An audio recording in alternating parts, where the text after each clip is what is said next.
Marie Curie. Biography. 1867 to 1934. Marie Curie was the first woman to win a Nobel Prize in physics, and with her later win in chemistry, she became the first person to claim Nobel honors twice. Her efforts with her husband Pierre led to the discovery of polonium and radium, and she championed the development of X-rays. Who was Marie Curie? Marie Curie became the first woman to win a Nobel Prize and the first person, man or woman, to win the award twice. With her husband Pierre Curie, Marie's efforts led to the discovery of polonium and radium and, after Pierre's death, the further development of X-rays.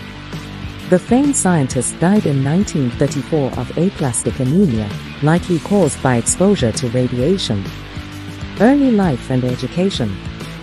Maria Skłodowska, later known as Marie Curie, was born on November 7, 1867, in Warsaw, modern-day Poland. Curie was the youngest of 5 children, following siblings Zosia, Józef, Bronia, and Hala. Both of Curie's parents were teachers. Her father, Władysław, was a math and physics instructor. When she was only 10, Curie lost her mother, Bronislawa, to tuberculosis. As a child, Curie took after her father. She had a bright and curious mind, and excelled at school. But despite being a top student in her secondary school, Curie could not attend the male-only University of Warsaw. She instead continued her education in Warsaw's floating university, a set of underground, informal classes held in secret. Both Curie and her sister Bronia dreamed of going abroad to earn an official degree, but they lacked the financial resources to pay for more schooling. Undeterred, Curie worked out a deal with her sister. She would work to support Bronia while she was in school, and Bronia would return the favor after she completed her studies. For roughly 5 years, Curie worked as a tutor and a governess. She used her spare time to study, reading about physics, chemistry and math. In 1891, Curie finally made her way to Paris and enrolled at the Sorbonne. She threw herself into her studies, but this dedication had a personal cost. With little money, Curie survived on buttered bread and tea, and her health sometimes suffered because of her poor diet. Curie completed her master's degree in physics in 1893, and earned another degree in mathematics the following year. Marriage to Pierre Curie. Marie married French physicist Pierre Curie on July 26, 1895. They were introduced by a colleague of Marie's. After she graduated from Sorbonne University, Marie had received a commission to perform a study on different types of steel and their magnetic properties and needed a lab for her work. A romance developed between the brilliant pair, and they became a scientific dynamic duo who were completely devoted to one another. At first, Marie and Pierre worked on separate projects. But after Marie discovered radioactivity, Pierre put aside his own work to help her with her research. Marie suffered a tremendous loss in 1906 when Pierre was killed in Paris after accidentally stepping in front of a horse-drawn wagon. Despite her tremendous grief, she took over his teaching post at the Sorbonne, becoming the institution's first female professor. In 1911, Curie's relationship with her husband's former student, Paul Langevin, became public. Curie was derided in the press for breaking up Langevin's marriage, the negativity in part stemming from rising xenophobia in France. Children. In 1897, Marie and Pierre welcomed a daughter, Irene. The couple had a second daughter, Eve, in 1904. Irene Curie followed in her mother's footsteps, winning the Nobel Prize in Chemistry in 1935.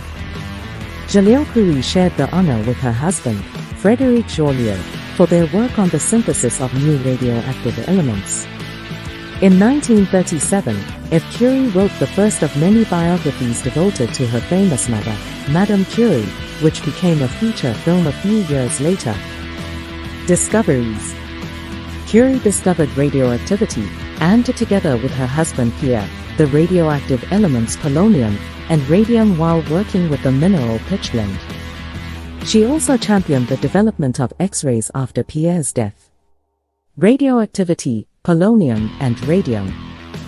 Fascinated with the work of Henri Becquerel, a French physicist who discovered that uranium casts off rays weaker than the X-rays found by Wilhelm Conrad Röntgen, Curie took his work a few steps further.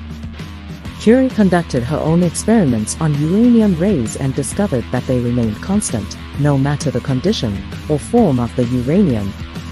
The rays, she theorized, came from the element's atomic structure. This revolutionary idea created the field of atomic physics. Curie herself coined the word radioactivity to describe the phenomena.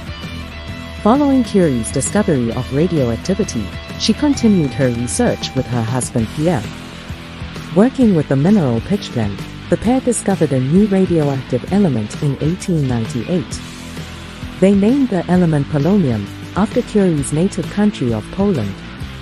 They also detected the presence of another radioactive material in the pitchblende and called that radium. In 1902, the Curies announced that they had produced a decigram of pure radium, demonstrating its existence as a unique chemical element. Development of X-rays. When World War I broke out in 1914, Curie devoted her time and resources to help the cause. She championed the use of portable X-ray machines in the field, and these medical vehicles earned the nickname Little Curies. After the war, Curie used her celebrity to advance her research. She traveled to the United States twice, in 1921 and in 1929, to raise funds to buy radium and to establish a radium research institute in Warsaw. Nobel Prizes. Curie won 2 Nobel Prizes, for physics in 1903 and for chemistry in 1911. She was the first woman to win a Nobel Prize as well as the first person, man or woman, to win the prestigious award twice. She remains the only person to be honored for accomplishments in 2 separate sciences. Curie received the Nobel Prize in Physics in 1903, along with her husband and Henri Becquerel, for their work on radioactivity. With their win, the Curies developed an international reputation for their scientific efforts, and they used their prize money to continue their research. In 1911, Curie won her second Nobel Prize, this time in chemistry, for her discovery of radium and polonium. While she received the prize alone, she shared the honor jointly with her late husband in her acceptance lecture. Around this time, Curie joined with other famous scientists, including Albert Einstein and Max Planck, to attend the first Solvay Congress in physics, and discuss the many groundbreaking discoveries in their field. How did Marie Curie die? Curie died on July 4, 1934, of aplastic anemia, believed to be caused by prolonged exposure to radiation. She was known to carry test tubes of radium around in the pocket of her lab coat. Her many years working with radioactive materials took a toll on her health. Legacy. Curie made many breakthroughs in her lifetime. Remembered as a leading figure in science and a role model for women, she has received numerous posthumous honors. Several educational and research institutions and medical centers bear the Curie name, including the Curie Institute and Pierre and Marie Curie University, UPMC. In 1995, Marie and Pierre's remains were interred in the Panthéon in Paris, the final resting place of France's greatest minds. Marie became the first and one of only 5 women to be laid to rest there. In 2017, the Panthéon hosted an exhibition to honor the 150th birthday of the pioneering scientist. The story of the Nobel laureate was back on the big screen in 2017 with Marie Curie, The Courage of Knowledge, featuring Polish actress Karolina Graszka. In 2018, Amazon announced the development of another biopic of Curie, with British actress Rosamund Pike in the starring role.